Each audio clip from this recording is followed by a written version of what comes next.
ओम शांती. आजची मुरली आहे 5/4/2025. आज बाबा मुरलीमध्ये सांगतात, माझ्या गोड मुलांनो, नावारूपाची बिमारी ही खूप खराब आहे. याच्यामधून आपले जे खाते आहेत ते उलटे होऊ शकतात. म्हणजे पुण्य होण्याऐवजी याच्यामधून पाप जमा होऊ शकतं.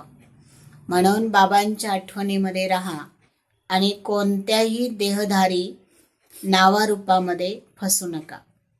बाबा पुढे प्रश्न विचारतात, जे भाग्यवान मुलं असतात ते मुख्य कोणत्या पुरुषार्थाने आपलं भाग्य बनवतात?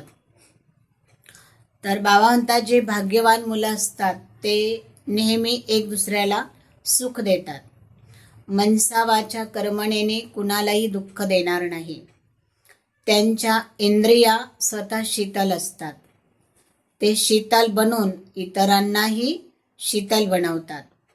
बाबा म्हणतात, तुम्हाला ही जी लाईफ आहे ही आपली आहे लाईफ, स्टुडंट लाईफ, विद्यार्थी लाईफमध्ये कधीही झुटके घुटके खाता कामा नये.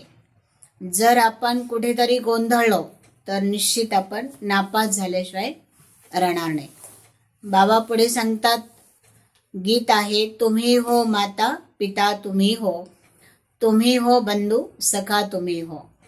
आता भक्ती मार्गामध्ये हे गायन तर आपण केलेलं आहे, पण बाबाज मुरलीमध्ये हे आपल्याला क्लिअर करतात की बाबा तर निराकार आहे आणि निराकार बाबा साकार ब्रह्मा बाबाद्वारे आपल्याला हे रोज गीता सांगत असतात.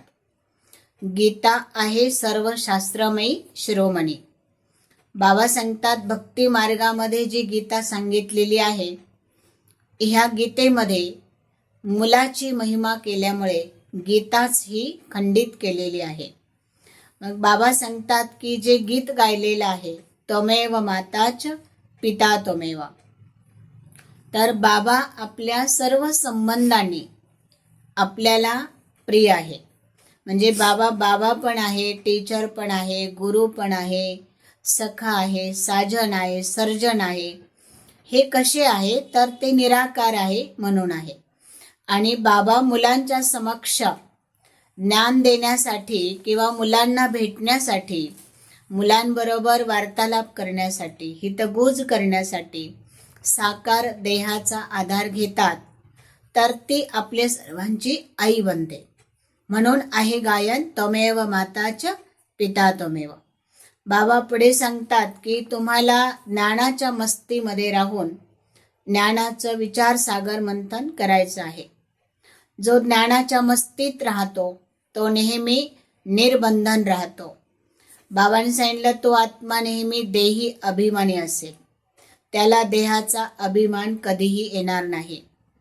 तो कधीही क्रोधी होणार नाही. तो आपसामध्ये कधीही भांडण तंटण करणार नाही आणि तो भांडण तंटण करून वातावरणाला कधीही खराब करणार नाही. त्याची जी चालचलन असेल तर ती खूप दैवी असेल. त्याची सर्व्हिस खूप चांगली असेल. त्या सर्व्हिसमधून बाबा प्रत्यक्ष होते. बाबा सांगतात की जर तुमची चालचलन चांगली राहिली तर बाबा तुमच्यामध्ये फुलाचा सुगंध पाहतात. बाबा म्हणतात की मुलांनो, तुमची हड्डी तुम्ही ह्या यज्ञामध्ये सर्व्हिस केली पाहिजे. हड्डी स्वाहा केली पाहिजे. म्हणजे प्रत्येक मुलाने तन मन धन याने सेवा केली पाहिजे. दुसरं बाबा सांगतात की जसं साखर आणि दूध याला वेगळं करू शकत नाही, तसं तुम्ही आपसामध्ये क्षीरखंड होऊन राहिलं पाहिजे. कधीही कुणाविषयी नफरत, घृणा, ईर्षा नसली नाही पाहिजे. ज्याला बाबा सांगतात लोन पाणी नाही होणं आहे.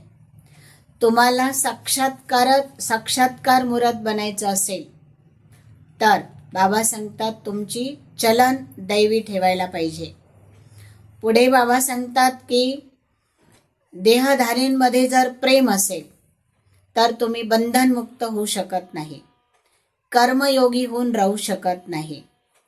कर्मयोगी व्हायचं असेल तर बाबांची आठवण केली पाहिजे. देह अभिमान मुक्त होऊन आपल्या स्वभावाला सरळ आणि गोड बनवलं पाहिजे. प्रत्येक हड्डी सेवेमध्ये लावली पाहिजे. श्रीमतामध्ये मनमत मिलावट करून, मिक्स करून बाबा म्हणतात काम नहीं केलं पाहिजे.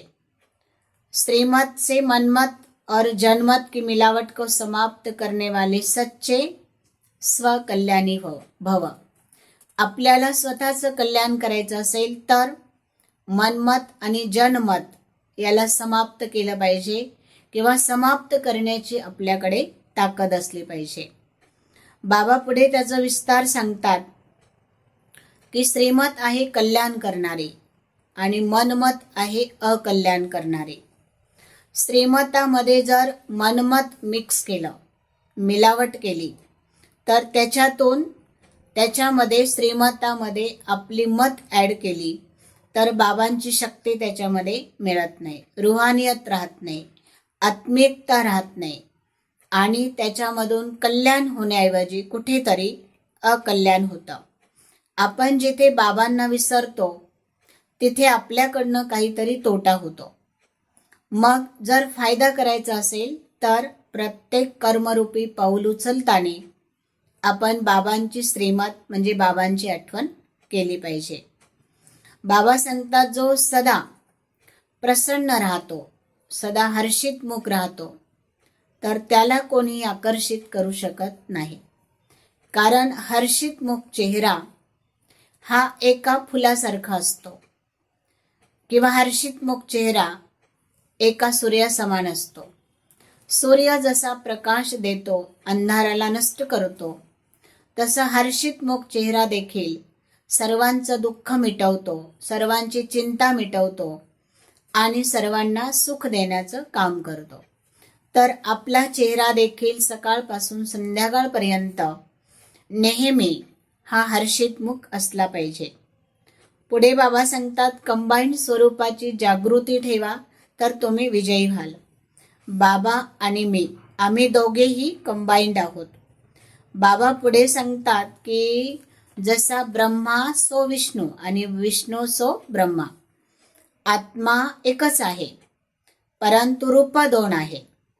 ब्रह्मा संगमयुगावरचे आहे आणि विष्णू सतयुगातले आहे. सतयुगातलं विष्णू हे कंबाईंड रूप आहे कारण श्री लक्ष्मी नारायण यांचं कंबाईंड रूप विष्णू दाखवत आहे.